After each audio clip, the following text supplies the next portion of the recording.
Microsoft had brought back the Start button found in Windows releases prior to and including Windows 7. It's a bit easier to access the contextual menu now, and they've added new options to shut your PC down right from there.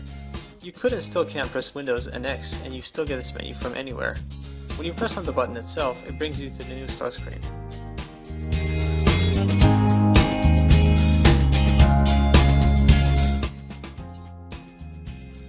The new Start screen has 4 different tile sizes, demonstrated here by the gigantic weather and store tiles. Luckily, it's quite easy to change the size. Just right click on one and at the bottom select the size you want from large, wide, medium, and small. Windows 8.1 now adapts for your input more intelligently. If you're using the mouse, it'll raise up the charms so it's easier for you to access them.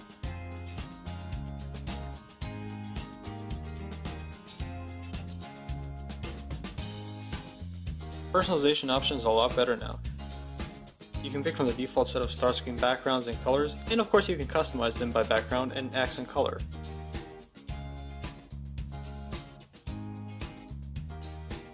Alternatively, you can pick from the solid color option, or you can pick your desktop wallpaper to be your Start background.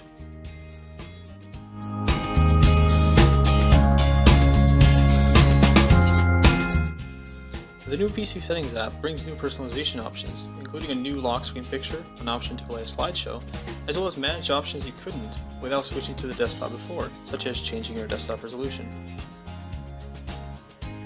SkyDrive is also built into the PC Settings app, with the ability to show you how much space you've got left, and to automatically upload your pictures and your videos.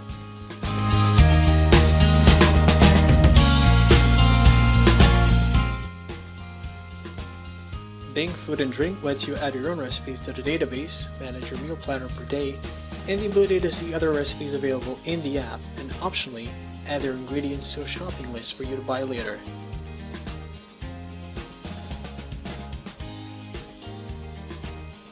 Windows 8.1 brings alarms with a timer and stopwatch apps included. A calculator app which includes a converter that will provide with additional comparison units at the bottom when you're done with your desired conversion, and a sound recorder app that does just that. A huge additional app is Bing Health and Fitness. For one, it will let you look up nutrition and calorie information for a certain meal in their database, and you can compare the two on the fly. The information of both is quite detailed. It includes a diet tracker in which you can add what you've had for any meal of the day, and it will show you advanced analysis of calories that are in each, and if you're near the daily recommended calorie value. Apart from food, you can read articles on what's good for training and have access to video-guided, multi-angled exercise tutorials.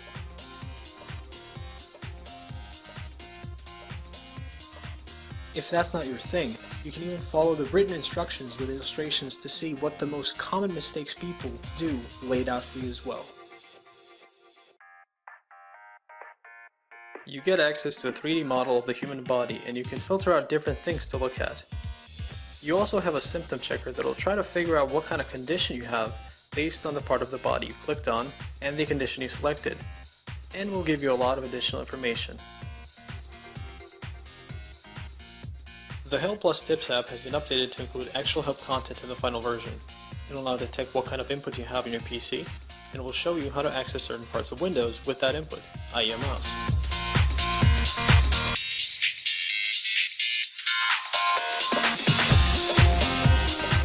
The People app has been updated to include a new overall look. Other than the main page looking slightly different, people's profiles also look different, with the option to view their profile, map their location, and see their posts from other services within the app. The What's New section lets you see cross-platform posts from people you follow. In this case, it's Twitter only. You can click on a post, you can favorite it, retweet it, or even reply to the tweet right from the app. This is very useful for apps that don't have an official version yet, such as Facebook. The Reading List app lets you save articles for later. Apart from that, it will usually open up the list on either sides of the screen and dock the other app, by default IE, to the other side for you to read. I've opened Weather, and what you'll notice across the board with these apps is the new styling, easily noticeable if you take a look at the very right of the applications. Here's what they look like in several apps. The store has been updated to include a new look as well. When you open an app to install like Twitter, it's a bit easier to find stuff that would interest you, such as reviews, related apps, and so on. And as you're used to, just click the green install button and it'll download and install it. It won't appear on the start screen though. You have to press the new arrow at the bottom, it'll bring you the new apps list. Then just right click on it and pin it to the start screen.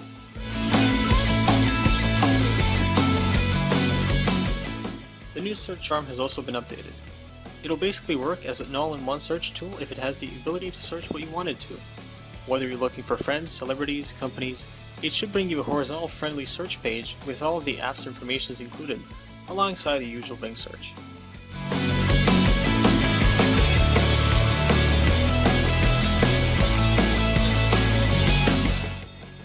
You'll notice new improvements to the desktop apart from the start button.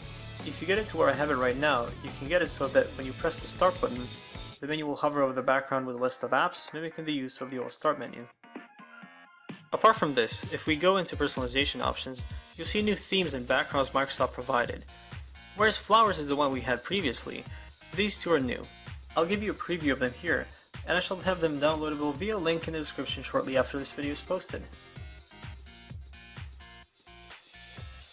So that about sums up Windows 8.1. What are the pros and the cons? Pros: it's faster than 8 in boot up times in general use, it has a start button, it's a lot easier to access things like the charms and the list of your apps, certain options are a lot prominent now, customization has been improved, mouse and keyboard workflow has been slightly improved, and it's free if you got Windows 8. The cons are, it still doesn't have an option to get the old start menu back by default. It's still a bit clumsy in terms of switching from modern to classic. There isn't much need for the modern environment on a traditional desktop setup, and it feels like most features should have been there from the start. Thanks for watching, catch you guys later.